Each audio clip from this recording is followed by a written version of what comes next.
Hints Christian Oersted and ampere. सबसे पहले उन्होंने ये डिस्कवर किया था कि इलेक्ट्रिक करंट के सराउंडिंग पर मैग्नेटिक फील्ड जनरेट होती है। जब भी किसी वायर से इलेक्ट्रिक करंट पास होगी तो उसके सराउंडिंग में मैग्नेटिक फील्ड क्रिएट हो जाती है। अगर किसी भी वायर में स्टेडी करंट फ्लो हो रही है, कंटिन्यूसली फ्लो हो रहा है उसमें, तो उसके सराउंडिंग पर इलेक्ट्रिक फील्ड जनरेट हो जाएगी। उसको हम इलेक्ट्रोमैग्नेट भी बोलते हैं कि it act like a magnet. अगर किसी भी वायर के सराउंडिंग में मैग्नेटिक फील्ड इलेक्ट्रिक करंट की वजह से हो सकती है, सो इट मीन दैट कि मैग्नेटिक फील्ड की वजह से करंट भी जनरेट हो सकती है। सबसे पहले हमारे पास जो थे फेराडेज, ठीक है, फेराडे ने सबसे पहले कहा था, माइकल फेराडे ने, कि अगर किसी भी वायर में हमारे पास करंट है उसकी वजह से मैग्नेटिक फील्ड जनरेट हो सकती है, मैग्नेटिक फील्ड की वजह से इलेक्ट्रिक करंट भी जनरेट हो सकती है।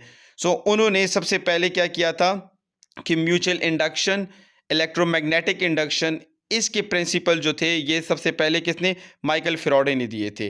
एंड माइकल फेराडे ने ही ये बात डिस्कवर की थी कि हम लोग मैग्नेटिक फील्ड की वजह से इलेक्ट्रिक करंट प्रोड्यूस कर सकते हैं। Then after that Nikola Tesla ने वही चीज़ जो है तो in the form of generator बना के दिखाई, और उसने एसी जनरेटर, ठीक है, इलेक्ट्रोमैग्नेटिक इंडक्शन हमारे पास करके उसे इलेक्ट्रिसिटी जनरेट करके दिखाई। इट मीन दैट जो वर्किंग हमारे पास जो जनरेटर था वो निकोला टेस्ला ने बनाया, लेकिन जो हमारे पास जनरेट हुआ था, जो प्रिंसिपल था, वो फेराडेज प्रिंसिपल पे हुआ था, इलेक्ट्रोमैग्नेटिक इंडक्शन। स्टूडेंट्स, आज हम देखेंगे कि Faraday's law of electromagnetic induction कैसे काम करता है, और एसी जनरेटर का बेसिक प्रिंसिपल भी हमारे पास Faraday's law of electromagnetic induction है। According to this law, when a magnet move inside a coil or a coil move on a magnet, so it produce EMF. There are two factors by which we can increase the EMF production, ठीक है। The first one, that is number of coils, number of turns, ठीक है, and the second one, the motion of the magnet. आप देखिए now, यहाँ पे मैं मोर हमारे पास जो साइकिल्स हैं उसको स्पीड से मूव करते हुए देखें तो इलेक्ट्रोमैग्नेटिक इंडक्शन हमारे पास ज़्यादा होता है, वाइल हम जब लेस एरिया में हमारे पास टर्न में मूव करते हैं तो देखिए लेस हमारे पास प्रोड्यूस होता है EMF. So this is the basic principle of electromagnetic induction and AC generator. Basically AC generator इसी प्रिंसिपल पे वर्क है। अस्सलाम वालेकुम students, I am Syed Irfan Ali Shah and you are watching my YouTube channel instant physics study. Students, आज हम एक बहुत important topic जो कि चैप्टर इलेक्ट्रोमैग्नेटिज्म से है, दैट इज़ एसी जनरेटर। हम एसी जनरेटर पे आज मेरा लेक्चर है। स्टूडेंट, कुछ मेन बातें बता रहा हूँ जो कि आपको टॉपिक को समझने में और फिर उसको प्रेजेंट करने में आपको आसानी होगी। एक बात याद रखें कि जब आप किसी भी टॉपिक को हेडिंग्स में लिखते हैं, जैसे मैंने यहाँ पे डिफिनेशन की एक हेडिंग बना दी, फिर वर्किंग प्रिंसिपल की हेडिंग मैंने बनाई हुई है, मेन पार्ट्स की हेडिंग मैंने बनाई है, और उसके बाद अभी मैं वर्किंग पे काम करने वाला हूँ। स्टूडेंट, अगर आपकी ये हेडिंग होती है तो एक तो आप इजीली इस पे मार्क्स ले सकते हैं, आपको एग्जामिनर इजीली मार्क्स देता है, उसको पहले से पता चल जाता है कि आपने इसमें क्या क्या लिखा हुआ है। एंड नंबर सेकंड बात ये कि जो मेन आपका कंसेप्ट है वो इन चीज़ों से क्लियर हो जाता है कि हम लोग जो है क्या क्या यूज़ कर रहे हैं इसमें, यहाँ पे एसी जनरेटर में, और एसी जनरेटर वर्किंग कैसे करता है, ठीक है, उसके पार्ट्स हमारे पास जो डिफरेंट होते हैं उनका क्या काम होता है। तो ये सारी चीज़ें हम जो है तो इस लेक्चर में स्टडी करेंगे। अगर आपने चैनल नहीं सब्सक्राइब किया तो फर्स्ट ऑफ ऑल आप चैनल सब्सक्राइब करें ताकि मजीद वीडियोज़ की नोटिफिकेशन आपको आती रहे। ओके स्टूडेंट्स, स्टार्ट लेते हैं। सबसे पहले देखिए एसी जनरेटर की डिफिनेशन हमारे पास क्या है कि basically it's the device which convert mechanical energy into electrical energy. जो मैकेनिकल एनर्जी होती है उसको ये इलेक्ट्रिकल एनर्जी में कन्वर्ट करता है। और वर्किंग प्रिंसिपल हमारे पास बहुत इंपॉर्टेंट बात होती है। तो एसी जनरेटर का जो हमारे पास वर्किंग प्रिंसिपल है that is Faraday's law of electromagnetic induction. हम लोग डायरेक्ट भी बोलते हैं it work on electromagnetic induction, but it's basically Faraday's law of electromagnetic induction. जो मेन पार्ट है एसी जनरेटर में, वैसे बहुत से पार्ट होते हैं, बहुत से सर्किट्स होते हैं, लेकिन जो मेन चीज़ें हैं वो कौन सी है, that is number first magnetic field, armature, ठीक है ना, प्राइम मोटर हमारे पास, रोटर हमारे पास, स्टार्टर हमारे पास एंड स्लिप रिंग। अब हम ये देखते हैं कि इन सारे हमारे पास जो मेन पार्ट्स हैं उससे एसी जनरेटर कैसे वर्किंग करता है। तो वर्किंग को मैं शॉर्टली सबसे पहले कैसे लिख देता हूं कि बेसिकली इट वर्क हमारे pass on magnetic electromagnetic induction. But सबसे पहले क्या होता है, द फ्लक्स। एक बात याद रखें, यहां पे अगर आप लोगों को डायग्राम नजर आ रहा है तो देखिए यहां पे magnetic line of force move from north to south. ये याद रखें, यहां पे हमारे पास मैग्नेटिक लाइन यूं मूव कर रही होती है। ये देखें, दीज आर हमारे पास टू मैग्नेट। मैंने इसको एक को नॉर्थ और इसको साउथ का नाम दे दिया। Basically you know very well कि मैग्नेट में एक ही मैग्नेट में नॉर्थ और एक ही मैग्नेट में साउथ होता है, ठीक है। इसके साथ मेरे पास यहां पे देखिए हमारे पास दीज आर स्लिप रिंग्स हमारे पास, जो कि देखिए स्लिप रिंग लिखे हुए, ठीक है। नाउ नेक्स्ट हमारे पास देखिए इसके साथ कार्बन बुशेस अटैच हैं जो कि बाहर एक सर्किट के साथ अटैच हुई है। सो यहां से जब इलेक्ट्रोमैग्नेटिक लाइंस जा रही होती हैं तो ये जो हमारे पास दरमियान में कॉइल पड़ी हुई है, ठीक है, इस कॉइल को आप ए बी सी डी का नाम दे सकते हैं। जब ये कॉइल इसी मैग्नेटिक लाइन को क्रश करती है, ड्यू टू हमारे पास मूवमेंट हमारे पास जब क्रश करती है तो इसकी वजह से यहां से हमारे पास क्या आता है, इलेक्ट्रिक करंट प्रोड्यूस हो रही होती है, ईएमएफ प्रोड्यूस हो रहा होता है, जिसको हम यहां पे ले रहे होते हैं। सो अभी मैं वही वर्किंग जो है तो यहां पे लिखता हूं आप लोगों के लिए। द फ्लक्स, बेसिकली आप यहां पे ये देखते हैं हमने कि हमारे पास जो लिंकिंग फ्लक्स होता है, फ्लक्स हम किसको बोलते हैं, the number of line passing हमारे पास थ्रू स्पेसिफिक एरिया। तो number of line passing through specific area को आप फ्लक्स बोलते हैं। अगर वो मैग्नेटिक लाइंस हो तो हम उसको मैग्नेटिक फ्लक्स बोलेंगे, लेकिन अगर वही लाइन हमारे पास इलेक्ट्रिक लाइंस हैं तो हम उसको इलेक्ट्रिक फ्लक्स बोलते हैं। सो सबसे पहले देखिए मैं क्या लिखता हूं, the flux linkage of the armature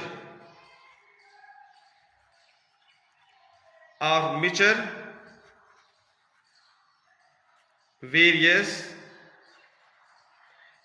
continuously. असल में ये कंटिन्यूसली हमारे पास चेंज हो रहा होता है।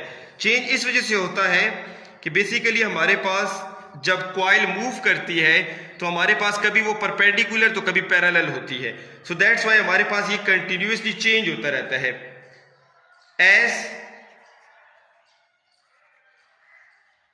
आर्मेचर एज, इसकी वजह से हमारे पास जो आर्मेचर होता है हमारे पास, जो कि हमारे पास यहां पे इस सर्किट को हम बोलते हैं सारे को, वो क्या करता है कि उसी मैग्नेटिक लाइंस ऑफ फोर्स को इकट्ठा कर रहा होता है, ठीक है। सो एज हमारे पास armature it revolve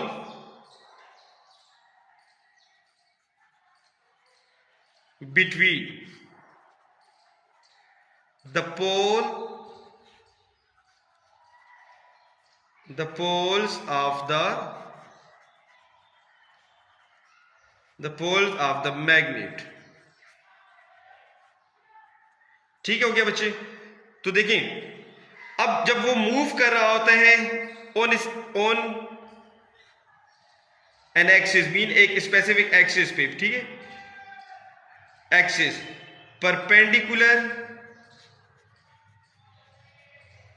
perpendicular to the direction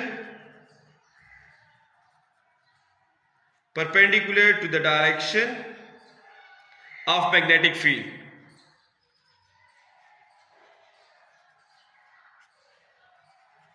magnetic field. अच्छा बॉयज, अब इस जो मेन मैंने भी जो बात लिखी है वर्किंग में वो क्या है कि बेसिकली देखिए लाइंस हमारे पास मैग्नेटिक लाइंस यूं है, इस तरह है, ठीक है ना। जो मेरे पास मूवमेंट हो रही है हमारे पास, देखिए मैं कहता हूं वो मूवमेंट यूं है, तो these are perpendicular, mean any time हमारे पास देखिए यहाँ पे जो लाइंस है हमारे पास, दीज आर मैग्नेटिक लाइंस, और ये मेरे पास जो कॉइल है देखिए वो परपेंडिकुलर इसकी पड़ी हुई है। तो देखिए मैग्नेटिक लाइन तो चेंज नहीं होगी ना, हमारे पास क्या होता है, हमारे पास पहले ये परपेंडिकुलर, देखिए हमारे पास ये देखिए हमारे पास पैरेलल, ये कंटिन्यूसली हमारे पास मूव कर रहा होता है, ठीक है। सो इसी मूवमेंट की वजह से हमारे पास मैग्नेटिक लाइन क्रश होती रहती हैं और उन्हीं क्रशिंग की वजह से हमारे पास क्या होता है, इलेक्ट्रिसिटी जनरेट हो रही होती है, ठीक है। नाउ एज इलेक्ट्रिक करंट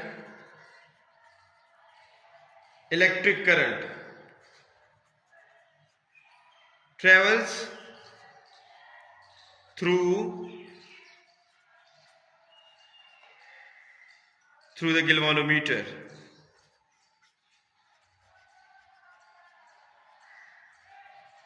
तो उसकी वजह से जो करंट प्रोड्यूस होती है वो गैल्वेनोमीटर की तरफ जाती है। लेकिन कैसे जाती है? From basically split ring, slip ring जो हमारे पास लगे होते हैं बाहर। देखिए ये जो दो रिंग्स आपको नजर आ रहे हैं ना, ये हमारे पास, ठीक है। And brushes, basically these are carbon brushes, ठीक है। एज कॉन्सिक्वेंस, ठीक है। ओके, नाउ यहां तक तो हमने बात ये लिख दी है हमारे पास कि जो फ्लक्स होता है वो जब चेंज होता है तो उसकी चेंजिंग की वजह से हमारे पास इलेक्ट्रिक करंट बनती है। अब कभी वो मैक्सिमम तो कभी वो हमारे पास minimum, then maximum, then minimum, up to so on, ठीक है। सो देखिए मैं इसकी एग्जांपल आपको अपने मोबाइल के थ्रू देता हूं। देखिए कि जब हमारे पास मैग्नेटिक लाइंस, ये देखिए मैंने इस तरह मैग्नेटिक लाइन रख दी, तो देखिए परपेंडिकुलर हमारे पास सबसे पहले, देन पैरेलल, देन अगेन हमारे पास परपेंडिकुलर, देन अगेन। तो देखिए ये हमारे पास अप डाउन करता रहता है, मीन जो फ्लक्स बन रहा होता है उसको मैक्सिमम मिनिमम कन्वर्ट कर रहा होता है, ठीक है। तो अब यहां पे एक और हेडिंग हम बना लेते हैं कि अगर हमारे पास ये चेंज हो रहा है तो फिर क्या होगा। मैं जरा सा पेपर को आपके लिए सामने करता हूं। ओके स्टूडेंट्स,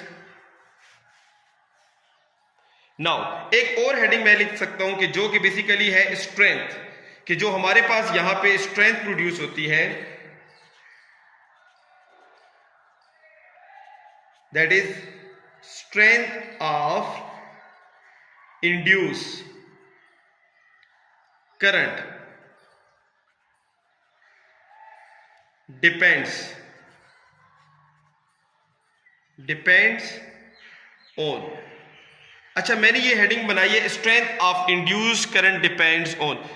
यहां पे मैं आपको एक बात बता रहा हूं, basically these are factors as well. मैंने देखिए यहां पे ब्रैकेट में साथ फैक्टर्स भी लिख दिए हैं कि these are factors as well, कि ये कौन कौन से फैक्टर्स होते हैं जिनके ऊपर करंट जो प्रोड्यूस हो रही होती है वो डिपेंडेड होती है, मीन डिपेंड कर रही होती है।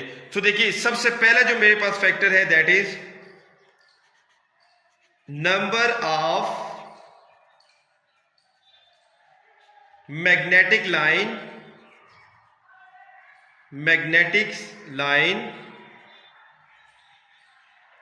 of force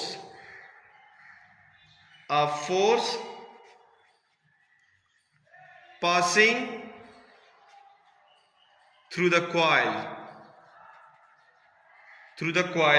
पहली हमारे पास जो है वो मैंने क्या लिख दिया है कि number of line of force passing through the coils की मीन कितनी नंबर ऑफ लाइंस हमारे पास क्या है, पास हो रही है, ठीक है ना। अब इसी के अंदर मैं दो हेडिंग्स और बना सकता हूं, एक हमारे पास मैक्सिमम और एक मिनिमम, ठीक है ना। तो देखिए अच्छा मैक्सिमम कब होगी और मिनिमम कब होगी। तो देखिए मैंने यहां पे पहले लिख दिया मैक्सिमम हमारे पास। तो देखिए मैक्सिमम हमारे पास कब होती है, देखिए अभी मैंने आपको बताया कि अगर ये लाइंस मेरे पास, ये देखिए मैंने दो मार्कर रख दिए कि दीज आर मैग्नेटिक लाइन। तो जब हमारे पास देखिए ये परपेंडिकुलर है तो इस वक्त मैक्सिमम लाइन पास हो रही है। देखिए जब ये पैरेलल हो गया हमारे पास तो मिनिमम हमारे पास लाइन हो गई, फिर मैक्सिमम एंड अगेन मिनिमम। सो देखिए यहां पे मैक्सिमम केस में आप ये लिख सकते हैं कि when the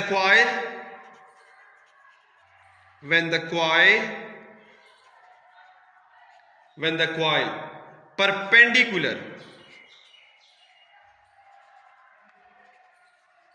perpendicular to the magnetic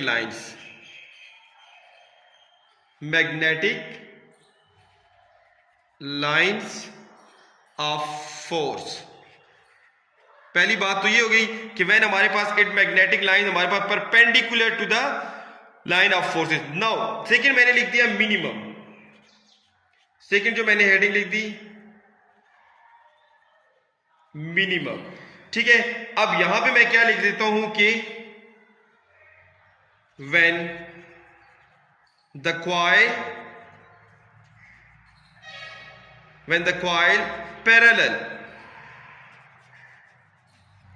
parallel to the magnetic lines of force। So students second मैंने क्या लिखा है कि जब हमारे पास यही हमारे पास कॉइल जो होगी वो हमारे पास parallel to the magnetic line of force होगी तो हमारे पास नंबर ऑफ मैग्नेटिक लाइंस कम हो जाती हैं। सो देखिए मैंने फैक्टर जो ऊपर लिखा है नंबर 1 फैक्टर के number of magnetic line of force passing through the coil. अब एक और फैक्टर बनता है कि जो मैं अभी आपके लिए एंड में लिखने वाला हूं, एंड वो फैक्टर मेरे पास क्या है, बेसिकली हम इसको स्पीड बोलते हैं, ठीक है ना। मैं यहां पे इसको ना स्पीड लिख देता हूं। अब किस चीज की स्पीड, स्पीड या तो कॉइल की या तो मैग्नेट की, मीन या मैग्नेट हमारे पास फास्ट मूव कर रहा हो या कॉइल हमारे पास क्या हो फास्ट मूव कर रही हो। तो हम ये भी बोल सकते हैं हमारे पास बेसिकली नंबर ऑफ साइकिल्स, ठीक है ना, नंबर ऑफ साइकिल भी इसको लिख सकते हैं, नंबर ऑफ वाइब्रेशंस भी आप इसको लिख सकते हैं, ठीक है ना। स्पीड ऑफ रिलेटिव कॉइल हमारे पास और मैग्नेट भी लिख सकते हैं। तो मैंने यहां पे लिख दिया स्पीड ऑफ रिलेटिव कॉइल और मैग्नेट। सो स्टूडेंट्स अब देखिए हमारे टॉपिक में टोटल मैंने यहां पे 1 2 3 4 5 देन छोटी हेडिंग 6 7 8 हेडिंग्स मैंने बना दी हैं। अब मैं जरा अगेन आपको एक और चीज बताता हूं, अगर आप एफएससी के स्टूडेंट्स हैं या अगर आप इसको मजीद एक्सप्लेन करना चाहते हैं तो यहां पे मैंने देखिए एक डायग्राम बनाया हुआ है जिसमें मेरे पास इसको बेसिकली हम साइन ग्राफ बोलते हैं, एसी ग्राफ भी इसको आप बोल सकते हैं। देखिए जो फर्स्ट नंबर मेरे पास है नंबर 1 नंबर 2 नंबर 3 4 एंड 5, तो मैं अभी आपके सामने अपने मोबाइल के थ्रू बताता हूं कि नंबर 1 क्या है। Number 1 is this, number 2 number 3 number 4 and again number 5। सो देखिए ये रोटेशन होती है, देखिए ये रोटेशन जो हो रही होती है मैंने यहां पे इस तरह लिखा है। अब इस रोटेशन में साइन ग्राफ कैसे बनता है, तो ये याद रखें कि जब परपेंडिकुलर है तो मैक्सिमम लाइन ऑफ फोर्सेस पास हो रही है, लेकिन परपेंडिकुलर से जब ये हमारे पास पैरेलल की तरफ यूं जाता है तो ये number of line maximum crush करता है। सबसे ज्यादा क्रशिंग मेरे पास यहां पे होती है। सो देखिए पहला ग्राफ मेरे पास स्टार्ट यहां से हुआ और ये देखिए मैक्सिमम पॉइंट पर पहुंच गया। नाउ जैसे ही हमारे पास ये पैरेलल होता है तो नंबर ऑफ लाइन मिनिमम हो जाती हैं। तो जब नंबर ऑफ लाइंस मिनिमम हो जाएंगी अब ये अगेन मूव करेगा बट डाउनवर्ड हमारे पास मूव करेगा। सो देखिए हमारे पास ये यहां तक इधर तक आ गया। नाउ सेकेंड, तो देखिए first of all this is maximum. देखिए यहां से ना नंबर ऑफ लाइन सबसे ज्यादा क्रश होती है, देखिए यूं जाते हुए क्रश सबसे ज्यादा हो गई तो टॉप पे चला गया हमारे पास। नाउ जब ये यू होगा तो देखिए डाउनवर्ड की साइड से मेरे पास आ गया, तो डाउनवर्ड इसको ये देखिए इस तरफ लेकर आ गया। अब ये अगेन पैरेलल हो चुका है लेकिन ये अब मूव करते हैं तो ये एंटी देखिए हमारे पास जा रहा है, पहले वाले से अपोजिट साइड पे जा रहा है। मीन फर्स्ट टाइम में यू आया था, फिर ये पैरेलल अगेन अब जब जा रहा है तो नीचे से अबव जा रहा है। तो मेरे पास यहां पे नेगेटिव हमारे पास या हमारे पास लो जनरेट हो जाता है, ये देखिए।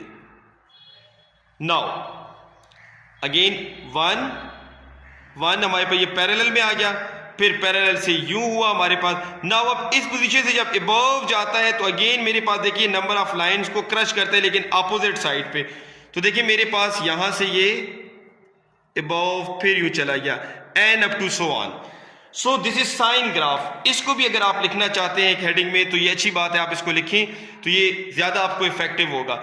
दिस इज हमारे पास बेसिकल प्रिंसिपल ऑफ हमारे पास एसी जनरेटर। मैं अगेन आपको एक शॉर्टली रिव्यू देता हूं ताकि जो चीज़ें मिसिंग है वो आपको समझ आ जाए। Student, AC generator basically it is a device which convert mechanical energy into electrical energy.